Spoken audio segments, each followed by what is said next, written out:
다음에 이제 아파트, 오피스텔 거래량 및 전망을 한번 볼 겁니다. 현재 아파트랑 오피스텔들 상황이 녹록지가 않습니다. 특히나 오피스텔이 좀 많이 안 좋죠. 요거를 한번 볼 거예요. 한번 보겠습니다. 먼저 보실 거는 아파트 거래량입니다. 요거는 이제 경기도 전체를 봅니다. 아파트고요. 매매만 볼 겁니다. 그래프가 이렇게 꺾인 걸 볼 수 있습니다. 거래량이. 요 이제 파란 거 막대기가 이제 올해거든요. 1월, 2월이고 요 노란 점이 작년입니다. 21년도입니다. 작년에 총 거래량들을 보면 뭐 18,000건, 15,000건 뭐 이런 식으로 해서 뒤로 갈수록 줄어요. 10,000건대가 깨진 거는 9월에 이제 깨졌고요. 그 다음에 7,000, 4,000, 4,000 식으로 계속해서 거래량이 하향하고 있습니다. 물론 대출도 안 해지기도 했고, 요때부터 이제 뭐 대선 이슈 나오고 등등 많은 관망세들 이런 것들이 나오고 하면서 뭔가 분위기가 좀 안 좋았죠. 지금까지도 그 흐름이 지금 이어지고 있는 것 같습니다. 경기도 전체적으로. 요게 이제 평택, 화성, 안성, 오산시 올해 물량이거든요. 올해 거래된 건수 아파트만 뭐 370건, 337건, 176건, 138건, 51건이 올해 거래된 건데 정말로 이게 아파트가 거래된 게 맞나 싶을 정도의 아주 미미한 숫자입니다. 요거 이제 개별적으로 이제 하나씩 비교해서 볼 건데요. 요건 이제 평택입니다. 21년도랑 비교했을 때 평택은 아까 경기도 전체보다도 요때까지 잘 방어가 됐습니다. 작년에. 근데 요게 이제 하향세를 탔죠. 올해는 그거보다 더 낮아요. 요 평균보다 더 낮거든요. 작년 1월하고 비교해 보면은 굉장히 많은 차이를 볼 수 있습니다. 거의 뭐 3, 4배 정도 거래량이 줄었거든요. 2월은 아직 다 신고가 안 됐으니까 제끼더라도 전체적으로 평택 같은 경우에는 8월까지는 다 1,000건 이상의 거래량을 보여줬습니다. 그리고 9월부터는 지금 거래량이 급속히 빠지고 있는 걸 볼 수 있는데 11월, 12월에는 400건 정도를 유지한 걸 볼 수 있거든요. 그럼에도 불구하고 굉장히 저조하다. 더군다나 1월에는 300건으로 그마저도 떨어졌다라는 거를 볼 수 있어요. 이 거래량이 의미하는 거는 여러 가지를 내포하고 있습니다. 부동산의 분위기가 좀 식었다, 차분해지고 있다 라는 걸 볼 수 있습니다. 그래서 실제로 네이버 부동산이나 여러 가지 그런 물건들을 보게 돼도 많이 쌓여 있습니다. 많이 쌓여 있거든요.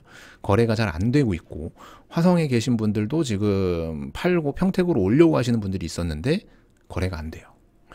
현재는 모든 게 거래가 안 되고 있습니다. 자, 화성시 같은 경우에는 빠지는 폭이 더 컸죠.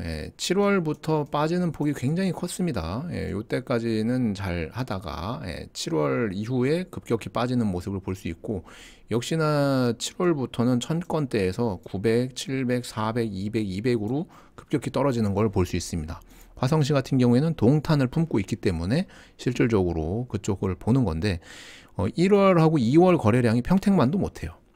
아까 평택 300건이 넘었었는데 1월에 그마저도 지금 화성보다 지금 평택이 거래량이 더 많다. 그건 그나마 다행이다. 수치상으로 봤을 때 전체 총량이 작년 2021년도에 1,759건이었거든요. 화성이. 평택은 12,252건으로 거래량이 더 많았습니다. 인구수는 화성이 더 많은데 거래량은 평택이 더 많았거든요. 그만큼 평택이 호재가 많았던 거예요. 그리고 투자자 그리고 평택으로 이주하고 계신 분들이 많았기 때문에 그만큼 거래량이 많았던 건데 그거를 지금 빠지고 있다. 물론 투자자들은 전에 라이브 방송에서도 말씀드렸지만 아직도 꾸준히 들어오고 있지만 그게 언제까지 들어올지 좀 봐야 되고 데이터를 꼼꼼히 봐야 되는데 KB 시세 그 통계 자료가 이번 주에는 안 나왔습니다. 명절 때문인지 몰라도. 자, 안성시. 안성시를 보면 안성시가 요렇게 지금 꺾였어요. 요렇게 거북이 등 마냥 꺾였고 여기가 이제 점진적으로 빠졌거든요. 안성도 요렇게.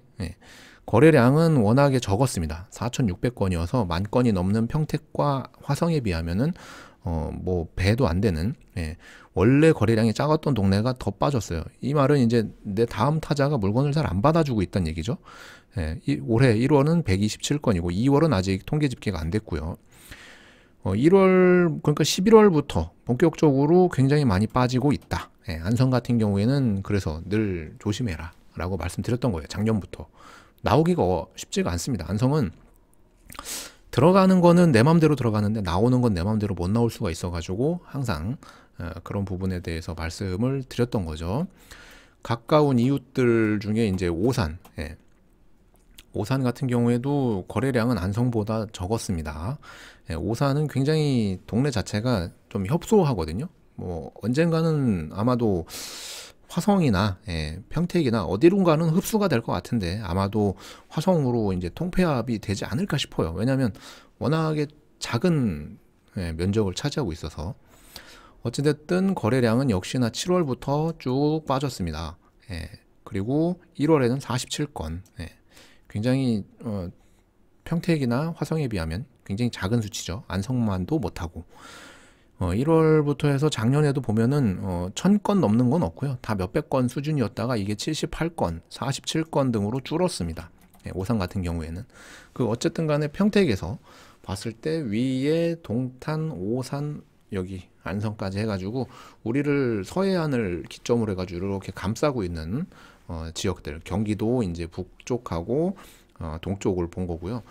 요 아파트들 주변에서 이제 많이 이사들을 오시고 전입도 하시니까 봤던 겁니다. 여기에서 일어나고 있는 현상들은 모두 하나같이 똑같은 거는 거래량이 굉장히 큰 폭으로 줄었다. 그나마 평택이 선방했다 라는 겁니다. 자, 계속해서 보게 되면 현재 분위기에 대해서 이제 말씀드렸죠. 분위기가 현재 이렇다. 굉장히 차분하다. 굉장히 차분하고 매매 자체가 굉장히 안 되고 있다. 일부 지역에서는 특히나도 안 된다. 그나마 평택이 되는 건데도 불구하고 거래량이 굉장히 급감을 했다. 즉 내가 집을 팔고 싶은 그 시점에 못 팔 수 있다. 이 말은 뭐냐면은 올해 입주하는 아파트들 있죠. 당장 5월에 이제 시티부터 해가지고 고덕에도 입주하는 아파트들이 나올 텐데 매매 시점을 잘 잡으셔야 된다는 거죠. 왜냐면은 일시적 1가구 2주택을 만드시기 위해서는 1년 이내에 그 집을 팔거나 또는 6개월 이내에 팔아야 되는데 그 시점을 못 맞출 확률이 현재로서는 굉장히 높기 때문에 그런 물건들이 급매 시장을 형성할 거거든요. 그 분위기가 어디까지 영향을 줄지를 봐야 됩니다. 그분들이 입주하면서 던지는 그 급매 물건들이 시장에 어떤 영향을 줄지, 그리고 대선이 3월에 끝나고 나서 5월에 이제 제대로 된 취임이 다 끝나고 나면은 어떤 정책들이 나올지를 또 봐야 되고, 현재 뒤에서도 또 얘기를 드리겠지만 이 대출이 계속 유지가 될지도 봐야 될 것 같습니다. 현재 분위기는 냉랭하다, 차분하다. 요거는 이제 4개의 시가 매매 강도라든가 전세 강도가 전부 지금 화살표가 다 밑을 향하고 있는 걸 볼 수 있습니다. 요거는 이제 평당 269만 원이 떨어졌다라는 얘기거든요. 평당. 안성 많이 떨어졌고 화성은 좀 덜 떨어졌고 오산이 평택보다는 조금 더 떨어졌네요. 그나마 이제 평택이 선방한 거죠. 전세 가격 같은 경우에도 이제 화성이 좀 덜 떨어졌고, 화성은 집을 못 사도 전세는 살려고 하시는 것 같고, 나머지 지역들은 다 좀 안성이 좀 많이 떨어졌고, 평택하고 오산은 좀 비슷하게 떨어졌습니다. 전체적인 인구 규모를 보게 되면요, 평택은 56만 5천이고요. 화성시는 88만 7천. 그리고 오산은 22만, 안성은 18만 9천입니다. 여기 이제 23만이고 19만이라고 해도 비슷하거든요. 전체 세대 수는 지금 화성이 37만 세대, 평택이 26만 세대인데, 이게 삼성 3기 공장 완공되고 본격적으로 이제 고덕이라든가 뭐 이런 데에 입주하는 물량들이 생기면 세대수가 화성을 넘어서는 날이 오지 않을까 싶어요. 세대수가 화성을 넘어서는 그때가 올 거가 멀지 않았다라고 생각이 되고, 입주 물량인데 입주량은 평택하고 화성은 과잉이라고 뜨는데, 요거는 데이터가 진짜 좀 봐야 될 것 같습니다. 어쨌든 현재는 요렇고요. 다음 보실 거는 오피스텔 거래량을 볼 건데요. 요거는 이제 오피스텔만 보는 거거든요. 오피스텔. 21년도와 22년도 거래량을 보는데, 오피스텔은 워낙에 미미해요. 아파트로 따지면 한 달 동안 거래된 거를 1년 동안 거래하고 있는 시기거든요. 작년에는 그래도 1,500, 1,400 해서 월별로 꽤나 거래가 됐었습니다. 경기도권에서는. 예, 근데 전체량으로 보면은 뭐 월 뭐 2만 건, 만 몇천 건씩 거래됐던 건데 이제 오피스텔은 이렇게 거래가 된 거고 올 1월까지도 그래도 거래가 잘 됐다. 예, 오피스텔 같은 경우에는 하향세는 비슷하지만 오피스텔 같은 경우에는 뭐 거래가 이렇게 됐다라는 걸 보시면 되고 평택시 오피스텔 거래량은 좀 등폭이 있죠. 예, 근데 그냥 평년 정도 되는 것 같습니다. 전체 합계는 323건이 거래됐는데 1월부터 보더라도 뭐 12건, 20 몇 건, 여기 이제 60 몇 건 거래되고 뭐 나머지는 비슷비슷하게 거래가 돼요. 그래서 오피스텔이 여러분들이 알고 있는 거 이제 원룸형 오피스텔이 있고 그 다음에 이제 아파텔이라는 것도 결국은 오피스텔인데 이런 오피스텔이 거래가 굉장히 좀 뜸하고 실질적으로 뭐 취득세나 뭐 이런 걸 떠나서요. 오피스텔이 곽강을 받았던 거는 대출이 일반 아파트보다 더 나왔었거든요. 오피스텔이 일반 아파트는 이제 주택담보대출 개념이었는데 오피스텔 같은 경우에는 이제 상가대출 같은 걸로 일으킬 수도 있었기 때문에 좀 그런 부분들이 있었는데 이런 혜택들이 사라졌죠. 올해 들어서. 예.